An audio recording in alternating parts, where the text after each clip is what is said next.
une foi comme un enfant peut l'avoir seul, avec une assurance tellement inébranlable. Il regarde tout ce monde qui était là, il regarde l'écran, il dit, moi mon père court plus vite que la guéparde. Un enfant. C'est ce genre de foi que Dieu veut. Et que nous le regardons seulement et nous regardons la situation, dit mon père peut faire mieux que ça. Juste comme ça. Juste comme ça.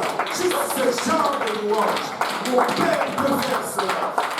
Oh Seigneur, pouvons-nous le louer juste pour un moment.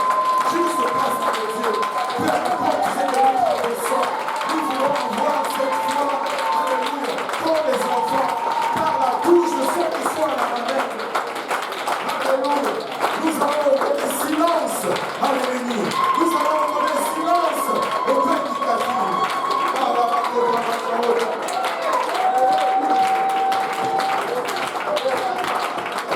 Alléluia. Même lorsque nous ne comprenons pas, nous sommes des enfants. Nous gagnons la bataille céleste. Même lorsque nous ne comprenons pas, nous sommes des enfants. Nous allons louer quand même. Nous allons glorifier quand même. Alléluia.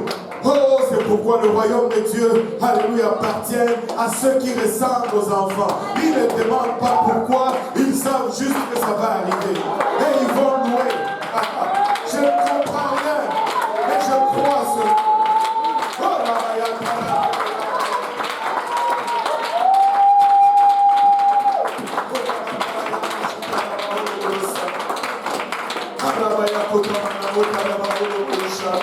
Alléluia.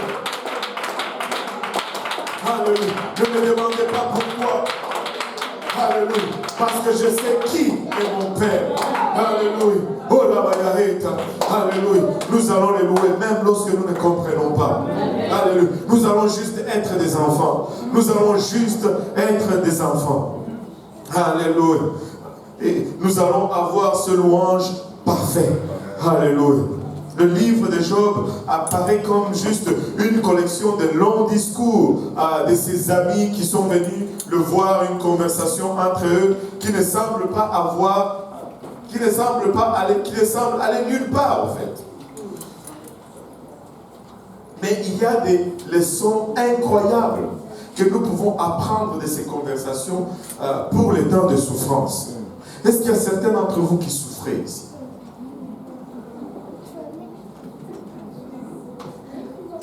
Il y en a qui veulent même.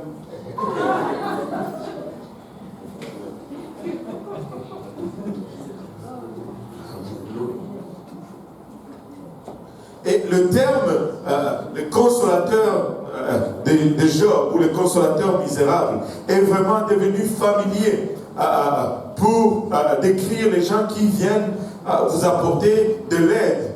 Mais en fait, ils ne font qu'empirer l'affaire. Avez-vous aussi déjà rencontré ce genre de personnes? Tu as des problèmes, tu traverses une situation, ils viennent pour soi-disant te consoler, mais en fait, anyway. Mais si nous regardons ces gens, ces 4 personnes avaient des qualités quand même admirables. Ils sont des consolateurs misérables. Mais ils avaient quand même des grandes qualités. Enfin, au moins pour une chose, ils se souciaient tellement de Job qu'ils ont voyagé une très longue distance pour le visiter. Amen. Ils sont sortis de loin pour aller le voir. On peut leur accorder au moins ce crédit-là. Et quand ils sont arrivés, ils ont tellement sympathisé avec lui qu'ils ne se sont pas assis sur des chaises confortables. Avez-vous remarqué dans le passage? Ils se sont assis à terre avec lui, à la même place où ils étaient assis. Amen. Vous savez, des fois, les gens viennent te voir dans ta souffrance, mais ils choisissent la chaise la plus confortable dans la maison. Mais eux, ils se sont assis à terre avec Job. Amen. ils ont voyagé loin et ils se sont assis dans sa douleur. Et quand ils se sont assis avec lui, non seulement à terre, mais dans le centre, ils avaient tellement de peine qu'ils ont été silencieux pendant 7 jours. Ils étaient là, ils sont venus pour le voir. Ils ont vu l'état de Job. Ils se sont assis avec lui dans son centre. Et pour 7 jours, ils n'ont pu rien dire. Maintenant, ce silence est interprété de fois d'une façon un peu ironique.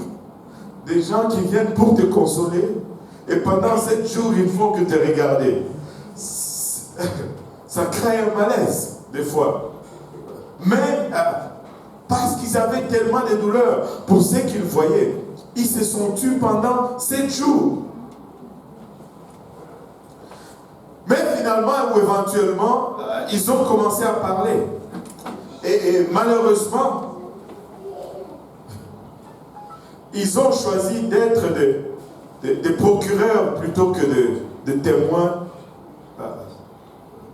de la cause, du défendant. Vous savez, quand tu vas à la cour, il y a toujours le procureur, il y a le juge d'abord. Le procureur, lui, il est là pour te couler. Et ton avocat, il est là pour te défendre. Le procureur, c'est l'accusateur. Et il travaille pour la couronne, en fait. Il est là pour la société. Il va dire, tu es mauvais, tu as fait ça, blablabla, bla, bla, et ça prend tel article. Mais ton avocat va dire, non, il n'est pas si pire, regardez, ce qui a causé qu'il fasse ça, c'est parce qu'il y avait ça. Donc, ce n'est pas... mais au lieu d'être des témoins du défendant, ils sont devenus des procureurs quand ils ont ouvert leur bouche. Et à la fin, le Seigneur les a réprimandés. Et ils ont dû aller demander pardon à Job. Les amis de Job, ils ont vu sa souffrance, ils ont entendu son angoisse, mais ils n'ont pas ressenti ce que son cœur ressentait. Et des fois, nous devons prier, Seigneur, donne-nous la compassion. Parce que c'est très facile de juger quelqu'un qui traverse quelque chose et de le juger de l'extérieur et de venir avec toutes sortes d'arguments et de solutions comme nous allons le voir aujourd'hui.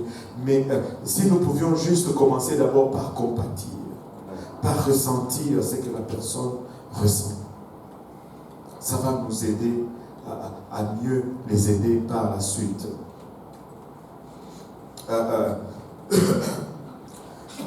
Parce qu'ils n'ont pas ressenti le cœur de Job, ils ont pris une très mauvaise approche et ils ont mal jugé l'épreuve que Job traversait.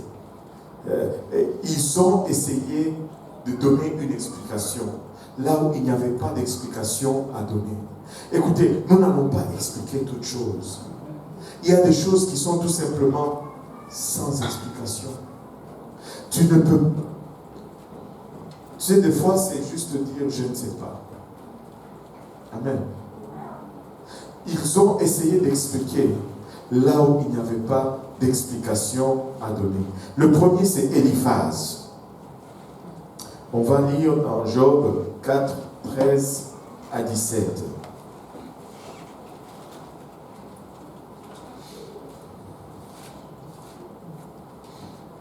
Et il commence en disant, au moment où les visions de la nuit agitent la pensée, quand les hommes sont livrés à un profond sommeil, je fus saisi de frayeur et d'épouvante, et tous mes os tremblèrent. Un esprit passa près de moi. Point de suspension, ça veut dire qu'il avait dit beaucoup de choses. Tous mes cheveux se hissèrent. Il y avait beaucoup d'autres choses qu'on passe. Une figure d'un aspect inconnu était devant mes yeux et j'entendis une voix qui murmurait doucement, l'homme serait-il juste devant Dieu? Serait-il pur devant celui qui l'a fait? En d'autres termes, Job, tu es coupable. Tu es coupable. Accepte seulement ta faute. Accepte seulement que tu es coupable. Donc, il a basé son opinion sur une expérience spirituelle qu'il avait. Savez-vous, des fois, tu traverses une situation et quelqu'un vient te dire, le Seigneur m'a donné une parole pour toi. Et cette parole va tout arranger. Mais quand tu la mets en pratique, ton problème demeure. Est-ce que vous êtes déjà passé par là?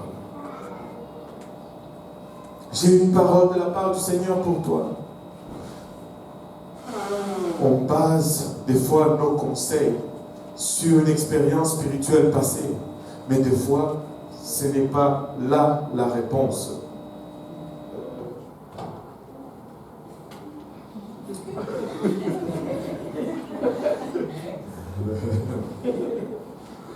Alléluia, c'est arrangé. L'expérience spirituelle que tu as eue, peut-être que ça ne va pas fonctionner dans le cas de la sœur Angela. Amen. Dieu m'a dit ceci, mais au final, on a encore le même problème. Même si le conseil était basé sur une expérience spirituelle déjà vécue. Amen. Le deuxième homme qui commence.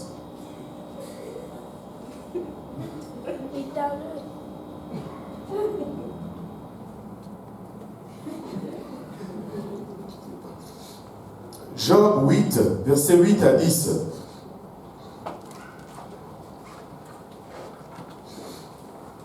Il dit, interroge ceux des générations passées, sois attentif à l'expérience de leur père, car nous sommes d'hier et nous ne savons rien.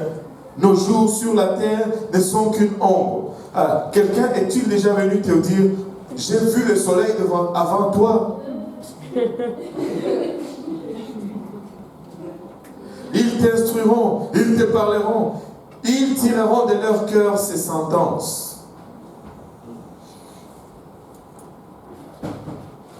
Bildad s'est basé sur la sagesse traditionnelle du passé. Mais ça n'a pas fonctionné. Fais juste ce qu'ils ont fait dans le passé et ça va arranger le problème. Prie seulement. Avez-vous des fois prié, mais le problème est là quand même? Prie et jeûne. Tu pries et jeûnes, le problème est là quand même.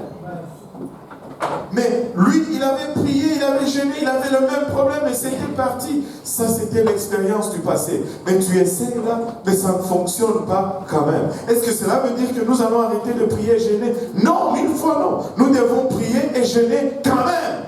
Amen. Mais l'expérience du passé n'est pas toujours la réponse à notre situation.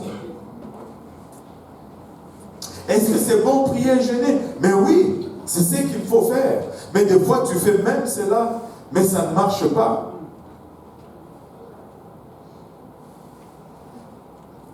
J'arrive.